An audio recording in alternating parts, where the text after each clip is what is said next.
Hi science friends, it's Miss Erin back with another lesson for the week.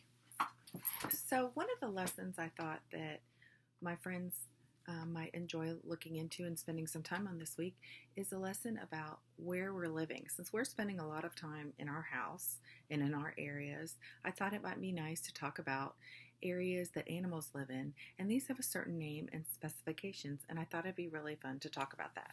So where are you spending your time? You're hanging out with your family, you're sleeping, you're watching TV, playing games, doing puzzles, you might be outside in your area, but this is still specific for your space, and this is called your habitat.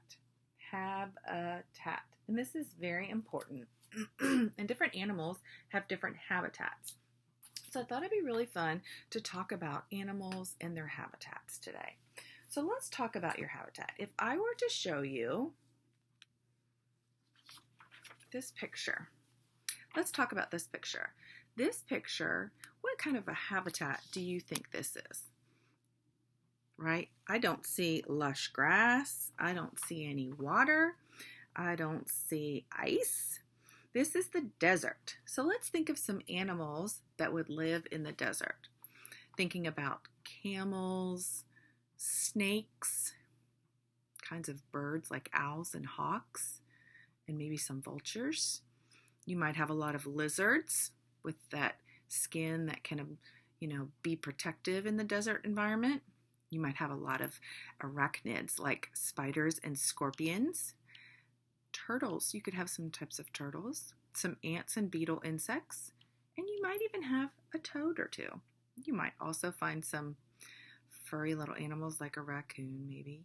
So different animals live in the desert. So let's talk about one animal specifically. And I happen to have a pretend friend here. This is not a real lizard. It is a model. Looks like a lizard. He's not fluffy. Can't cuddle with him really. And we can use him to talk about him. So he would be the type of animal that would live in my desert environment, right? So let's remember that when we move forward. Let's talk now about this environment. So here I'm not seeing any grasses. I'm seeing these white things in water. This is the Arctic. So let's talk about some animals that live in the Arctic. We might have an Arctic fox or an Arctic hare, similar to a rabbit, that have furry coats. A polar bear or a snowy owl. You might have those reindeer or caribou, again with furry coats to keep them warm, no jackets, they can't get jackets. Walruses, whales, orcas, and even the narwhal with that tooth. So if we think about this environment, it's definitely got a different climate, which is different than weather, we talked about that, and it's got a different type of sustainability for what it can provide, right? So that's the Arctic. There are several habitats. I'm only going to touch on a few. I'm going to put a link in the description to tell you of a neat place to go that can talk about all the different habitats.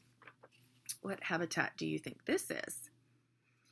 This is a rainforest. So at the rainforest, obviously, we've got lush green vegetation, plants and trees.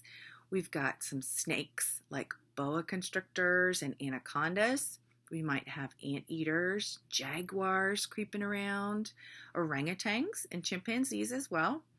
We might also have some macaw parrots, some different types of lizards, marmosets, sloths, bats, maybe a Bengal tiger, tree frogs, poison dart frogs.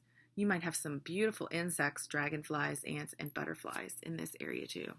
Very unexplored area that is dwindling. So we need to pay attention to the rainforest. Again, a different type of sustainability that they provide, so different types of animals. And one of the last ones I'm going to cover is the savanna. So I like to say savanna. In different parts of the world, we might call it a grassland based on where it is and different animals. So let's talk about some animals that you might find in the savanna. Some zebras, some rhinoceroses, some pronghorns, wild dogs, tigers, lions, gazelles, cheetahs, jaguars, insects, giraffes, elephants, and bison or buffalo right? So again, different sustainability provided for different types of animals. So we have to think about when we look at a habitat, especially, let's see if we talk about this one, you have to think about all areas of the habitat. You have to think about the sky, who lives in the sky in this habitat, who lives on the ground in this habitat, and who lives either underground or in the water. Animals could live in the skies, on the ground, and even underground. They would want to get away from the heat. So you have to think about those areas when you talk about your habitat. It's very cool to consider a habitat and all it can do for you. So let's go back to my friend, my lizard friend, and him living in his habitat. He probably eats little insects, plants. He's an omnivore, so he's going to eat both meat and plant. So he has a variety of things to eat here and enjoys that. What would happen if we would take my little friend here and put him in this habitat? What's the first thing you think of? First of all, the climate is not right. He would be very cold, and being an ectotherm or a cold-blooded animal, he is not going to be good at regulating his body temperature, so he's going to be cold and not survive. Second of all, insects and things that he likes to eat, some plants, are not going to be here in the Arctic habitat. So let's think about this in another way.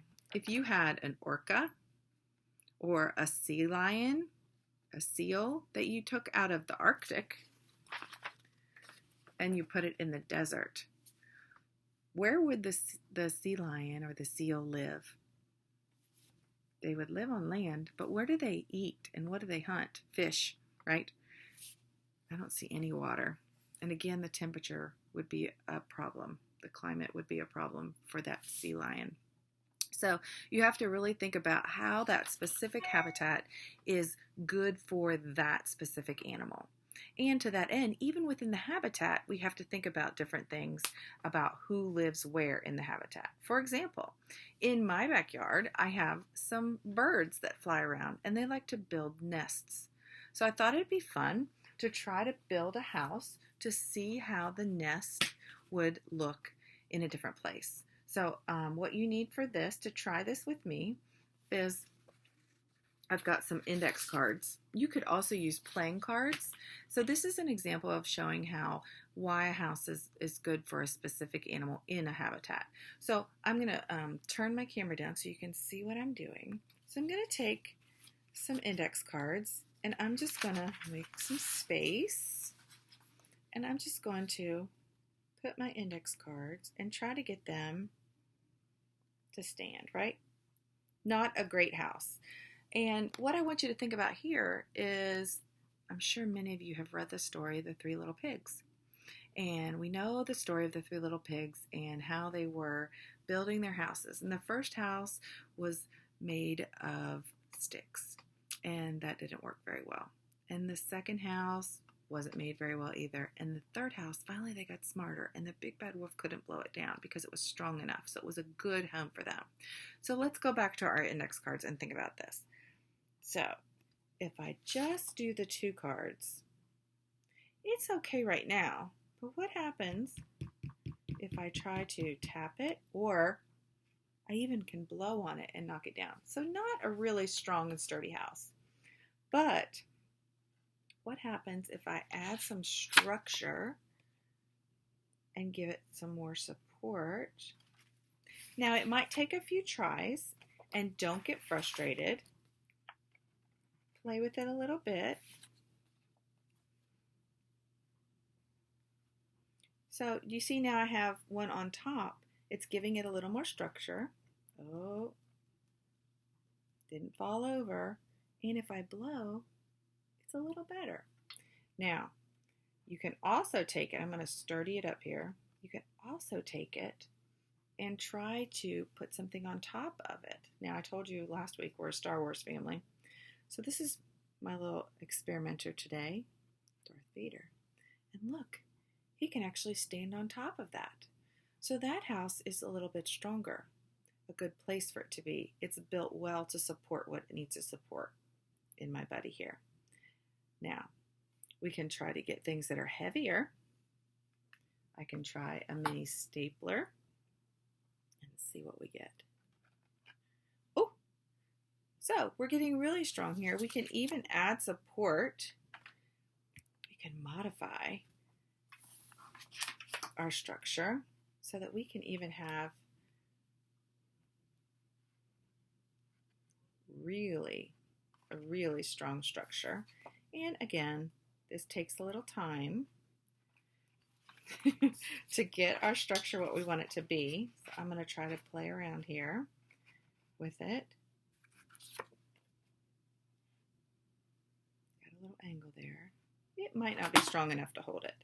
Another way I've seen some of my friends, I never give them guidance on how to build it, whether it has to be this way. I've seen some really great structures built like this. And you can put your little friend. It's not the super strongest structure, is it?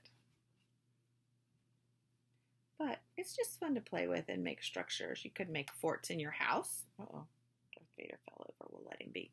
You could make structures in your house to see what kind of a fort would be good for you to adventure in and have a good house. When you're doing this, I want you to think about why it's a good structure. Not only is it standing up for you, but like think about a bird's nest. Why is a bird's nest good up in the tree? So it keeps it away from some predators, keeps it safe, and the birds can look around. What about a bear? Where would a bear make his house? He makes it in a cave. Why is that good for the bear? He's kind of protected. He can be in there and it's nice and quiet when he goes into his hibernation. All right. So what about a specific animal like the bird has a nest? What about a spider? Now, spiders are super cool and they make a really cool home called a web. We're going to do an activity at the end to talk about why the web is so important for the spider.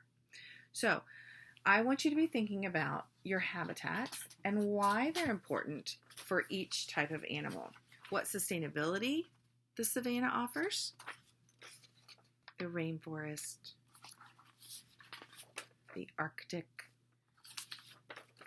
the desert. All right, I want you to think about the sustainability that they offer, okay? So now let's talk about some other things that animals can do in their habitat. One of the ways an animal can stay safe in their habitat is to, and a lot of my science friends know this, we've done this a lot, especially around Halloween, I like to do this, is they kind of blend into their environment. They do some camouflage, right? They blend in with their environment. I like to say it's like an animal hide and seek. If you've played that, you could camouflage. So if your habitat is, let me find a good one here. If your habitat is the rainforest, your camouflaged, you might want to be green, right?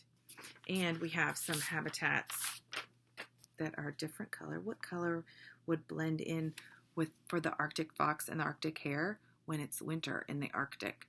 They might have some white fur.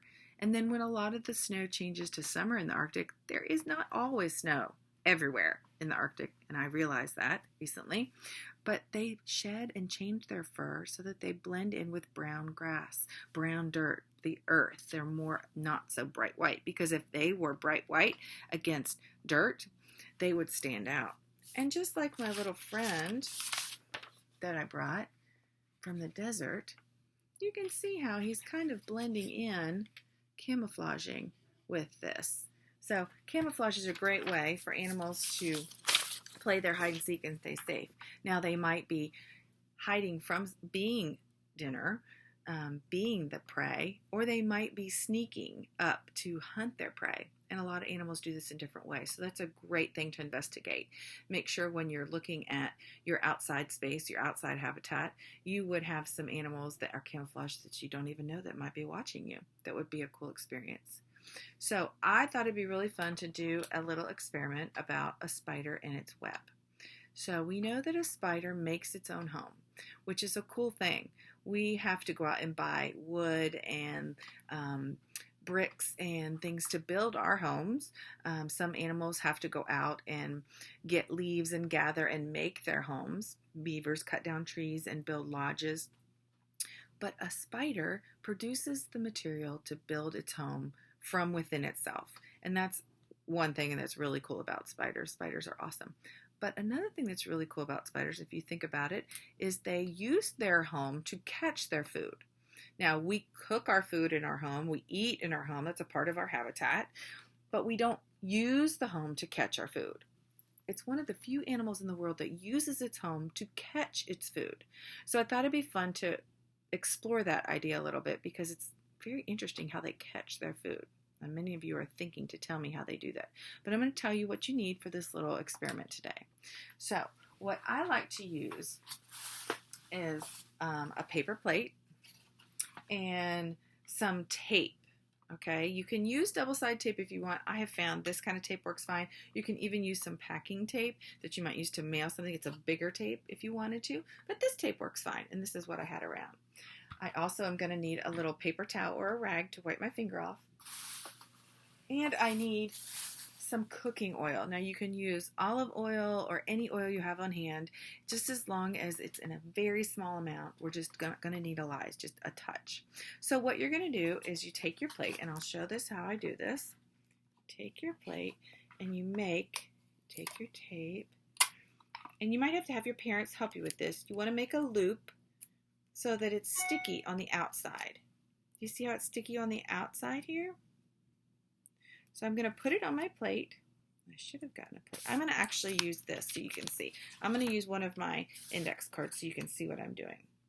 So I'm going to put the piece of tape on my index card. Do you see how I did it? It's kind of like a bubble there, right? Put it down so you can see it. Now, if I'm thinking about what a spider eats, I'm thinking about things that are flying, which I love to have spiders in my yard and in my garden. They help me keep bugs out of my flowers in my garden. So I appreciate those beautiful spider homes that they're making for us. So if we're an insect flying around and we come across, we can't really see the web. And how many times have you walked through a web and been like, oh, it's on me. You can just feel the silk on you, which is pretty creepy because you might think the spider is still attached. I don't necessarily want the spider on me, but I do appreciate spiders. You're flying around and you land on the spider web, and your spider is off in another part of the web just happily waiting and maybe even sleeping and snoring and waiting for somebody to come and give them dinner. So as you get stuck, you're starting to try to get off the web, and guess what? Have you ever been on a trampoline? If you've been on a trampoline and when you start jumping on a trampoline, what happens to your neighbor while they're standing still and you're jumping? They start going with you. They're not trying to jump. So what the bug is doing, or the insect, by trying to get away, they're actually waking up the spider and saying, hello, dinner is served. So it wakes up the spider and the spider comes over. Now, why doesn't the spider stick to its own web? That's a great question, right? Why doesn't the spider stick to his own web? So I'm going to show you why that is important. So the spider comes along and he kind of makes his way across the web. So here's where I want you to take your little bit of oil. And what I do is I put it in the cap. It's a little messy. You might want to have a parent help you with this. I put just a little bit in the cap. Very little amount. And I take my finger. Again, we only need one finger for this. We just do little science. And I'm going to touch the oil. Just a little bit of oil. I'm even going to wipe off that excess. Just a little bit of oil. I didn't scoop it up. Don't need a lot. I'm going to take that card and I'm going to see why a spider. Look, I'm not sticking. It's not picking it up anymore.